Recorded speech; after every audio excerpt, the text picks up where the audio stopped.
Semina Verbi. La semence du Verbe dans le cœur des hommes et des femmes d'aujourd'hui. Homélie du 8e dimanche du temps ordinaire année C par l'abbé Christophe Larré, prêtre du clergé diocésain de Dapong au Togo. La première lecture est tirée du livre de Ben Sirac le Sage, chapitre 27, versets 4 à 7. Le psaume 91. La deuxième lecture est tirée de la première lettre aux Corinthiens, chapitre 15, versets 54 à 58. L'évangile est tiré de Saint Luc, chapitre 6, versets 39 à 45. Qu'as-tu à regarder la paille dans l'œil de ton frère, alors que la poutre qui est dans ton œil à toi, tu ne la remarques pas? En méditant cet évangile, il m'est arrivé de mes vieux souvenirs l'histoire de M. Vincent et sa femme Marina avec leurs voisins. M. Vincent vivait au deuxième étage d'une grande maison avec sa femme et les voisins avaient un rez-de-chaussée et une cour assez visible par Vincent et sa femme depuis leur fenêtre à l'étage. Chaque samedi matin, Marina, la femme de Vincent, se plaisait à regarder par les vitres dans la cour des voisins et critiquait tout, surtout les linges lavés de la voisine. Elle le faisait avec un plaisir extrême et disait que la voisine ne savait pas faire la lessive parce que de sa fenêtre, elle voit les saletés sur tous les habits lavés et séchés dans la cour. Elle le faisait à haute voix et même s'empressait de prendre son mari Vincent à témoin pour attester que ce qu'elle disait était vrai. Vincent restait toujours silencieux, ne sachant quoi dire à sa femme. Un samedi matin, Vincent se réveilla très tôt, alla au salon et fit le ménage au salon, convenablement en nettoyant les vitres de sa fenêtre pour laisser une belle vue sur la cour des voisins et alla se recoucher discrètement. Marina se réveilla comme d'habitude et fit le tour vers les vitres. Curieusement, elle s'écria d'une voix forte: « Enfin, la voisine a bien fait sa lessive aujourd'hui. » Et elle alla appeler son mari pour constater les faits. Celui-ci, tout souriant, lui dit: « La voisine a toujours bien fait sa lessive, sauf que toi, par contre, tu n'as jamais pris de la peine à nettoyer les vitres des fenêtres avant de regarder ses linges.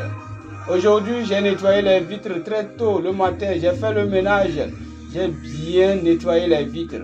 C'est pourquoi tu as pu voir clairement. » Marina, toute honteuse, alla s'asseoir et comprit qu'elle passait son temps à regarder et chercher la paille dans l'œil de la voisine alors que la poutre était dans le sien.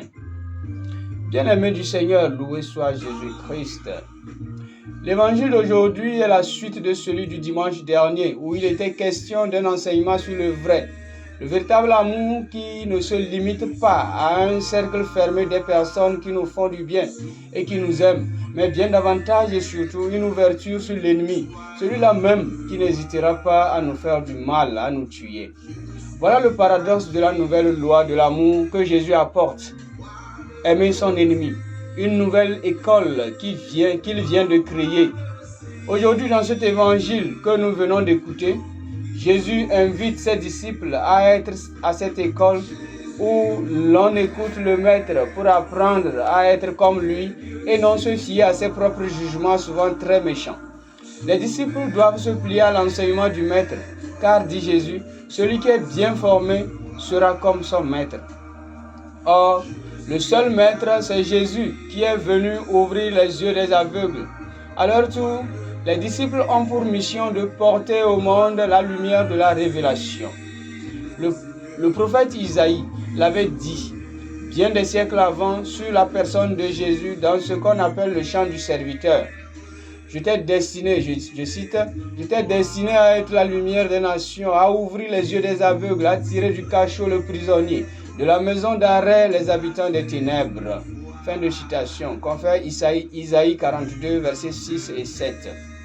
Magnifique mission à laquelle les disciples ne pourront faire face que s'ils se remettent en permanence sous la lumière du Maître et se laissent guérir par lui de leur aveuglement. C'est ce seul Maître qui est capable d'ouvrir leurs yeux, leur esprit à l'intelligence des Écritures, comme il l'a fait aux disciples d'Emmaüs, découragés et décontenancés.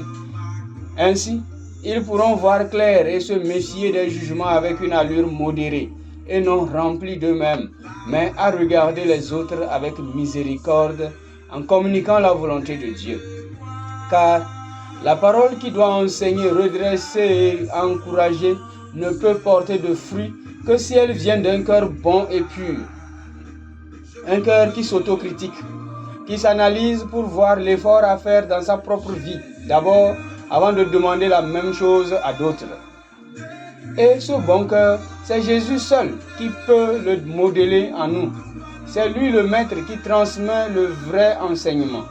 C'est lui, la vraie parole du Père, qui exprime vraiment Dieu. Écoutons-le. Saint Luc, en rapportant ces paroles du Christ qui font usage des images comme fruits, paille, poutre, montre que celui qui ne reçoit pas l'enseignement du Christ, celui qui n'écoute pas le Maître, celui qui n'écoute pas le Maître ne peut pas porter du bon fruit, ne peut enlever la paille dans l'œil de son frère quand dans le sien se trouve l'apôtre. C'est la même réalité que Ben Sirac le sage présente sous l'image du tri entre l'or véritable et les déchets qui restent. L'image du potier qui est appliquée à Dieu lui-même créant le monde, puis l'image de l'arbre qui est souvent utilisée dans les psaumes pour montrer la croissance de celui qui reçoit sa source de Dieu, comme nous avons entendu dans le psaume d'aujourd'hui. Je cite, « Le juste grandira comme un palmier ». Dans les trois images, Ben Sirac médite sur l'homme qui parle. Quand l'or passe par le tamis,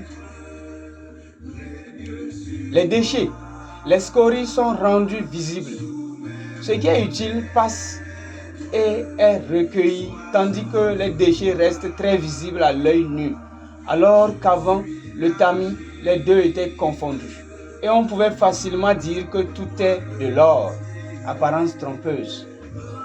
Quand le vase passe aussi par la chaleur du four, on voit tout de suite si le potier a bien travaillé. Quand le fruit se forme sur l'arbre, cela révèle si l'arbre est en bonne santé. De même, nous dit Ben Sirac, le véritable fond de notre cœur se traduit dans nos paroles. Un cœur bon dira les paroles de bonté, un cœur en or dira les paroles d'or. C'est cela que Jésus enseigne à ses disciples dans l'Évangile. Je cite, « Jamais un bon arbre ne donne de mauvais fruits, jamais non plus un arbre mauvais ne donne de bons fruits. Chaque arbre se reconnaît à son fruit. On ne cueille pas des figues sur des épines. On ne vendange pas non plus des raisins sur des ronces. L'homme bon tire le bien du trésor de son cœur qui est bon. L'homme mauvais tire le mal de son cœur qui est mauvais. Car ce que dit la bouche, c'est ce qui déborde du cœur. » Fin de citation. Voilà donc un critère infaillible du jugement pour soi-même et pour les autres. Bien-aimés du Seigneur, cette parole de l'Écriture que nous venons d'entendre, c'est aujourd'hui qu'elle s'accomplit. Elle s'actualise dans le quotidien de nos vies où Jésus nous rejoint dans l'intime de nos cœurs pour nous enseigner comment devenir bon et meilleur qu'hier. Si l'arbre bon ne peut produire que de bons fruits, il n'est pas de doute que l'homme qui prend source en Jésus puisse être bon comme le Maître. Comme cette femme Marina, qu'on fait l'anecdote du début, qui, avec ses vitres sales, voyait de la mauvaise lessive dans la cour du voisin. Les saletés de notre cœur nous amènent parfois à porter des jugements négatifs sur les autres, à tel point qu'on détruit leur identité sociale. Nous avons souvent la très grande joie de peindre rien que les défauts des autres, comme s'ils se résumaient à cela. Et si notre cœur déborde du bien, de l'allégresse, du bonheur, même les défauts des autres doivent être vus avec amour, avec le parfait désir de les aider, plutôt qu'avec une sévère censure qui laisse croire que nous sommes meilleurs que ce que nous jugeons. Ce peut être dans les petites choses de moindre importance. Par exemple, je n'aime pas la couleur rouge. Donc, tous ceux qui sont en rouge, tous ceux qui portent le rouge, je les déteste. Je les traite de diables, alors que normalement, il serait bien d'analyser pourquoi je n'aime pas le rouge au lieu de jeter le sort sur les autres. Peut-être c'est sa couleur préférée à lui. Voilà une des façons de montrer ce qui est dans notre fort intérieur. Si nous sommes allés à l'école du Maître, tout ce qui est noir en nous disparaîtra pour faire place à la pureté du Maître Jésus. Comme la saleté des vitres empêchait Madame Vincent, c'est-à-dire Marina, de voir la propreté du linge de la cour voisine, notre cœur noir nous empêche de voir le bien, le bon qui se trouve dans la vie des autres. Et là, nous sommes seulement capables de ne voir que de la paille dans les yeux des autres, c'est-à-dire de ne voir que le petit négatif qu'il y a en eux, alors que ceux-ci sont remplis de bien et de beaucoup de talents admirables. Savoir découvrir le bien chez l'autre, c'est avoir du bien en soi. C'est ce bien qui nous habite, qui nous rend capables de reproduire la même chose chez l'autre.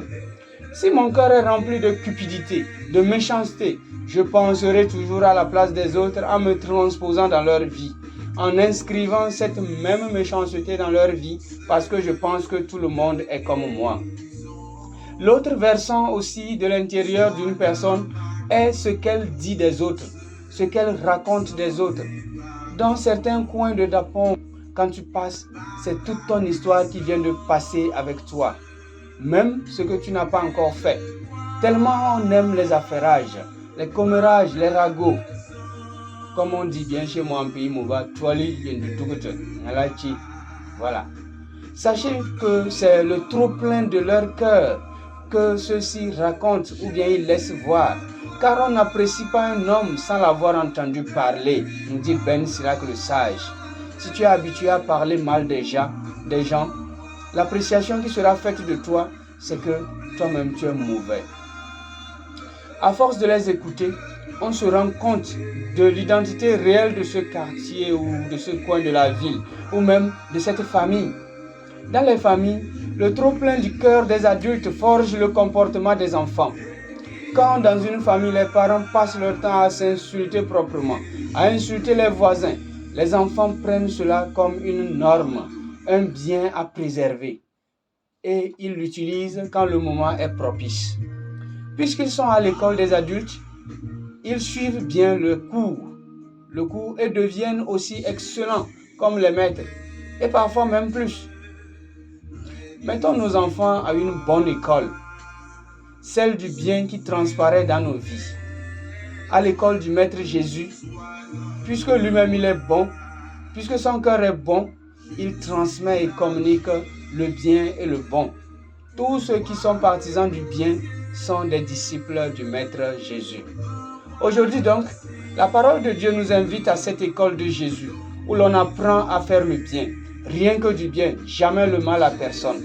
Car on reconnaît l'arbre par ses fruits. Ainsi, on reconnaît le disciple de Jésus par le bien qui sort de lui. Puisque partout où Jésus passait, il faisait le bien. Comme le soulignent les Actes des Apôtres au chapitre 10, verset 34. Prions. Seigneur Jésus, ton école où est enseigné le bien n'a pas de frais de scolarité. Mais la plupart du temps, nous ne la fréquentons pas parce que sans doute, nous avons des difficultés à comprendre la valeur du diplôme que nous aurons en fin de parcours. Ouvre donc nos cœurs à l'intelligence des Écritures et à l'amour du bien pour devenir comme toi, afin de transmettre par notre vie cette flamme du bien à notre entourage. Que par l'intercession de la Vierge Marie, le monde entier se convertisse ou convertisse son regard vers le bien suprême qui est Jésus. Amen.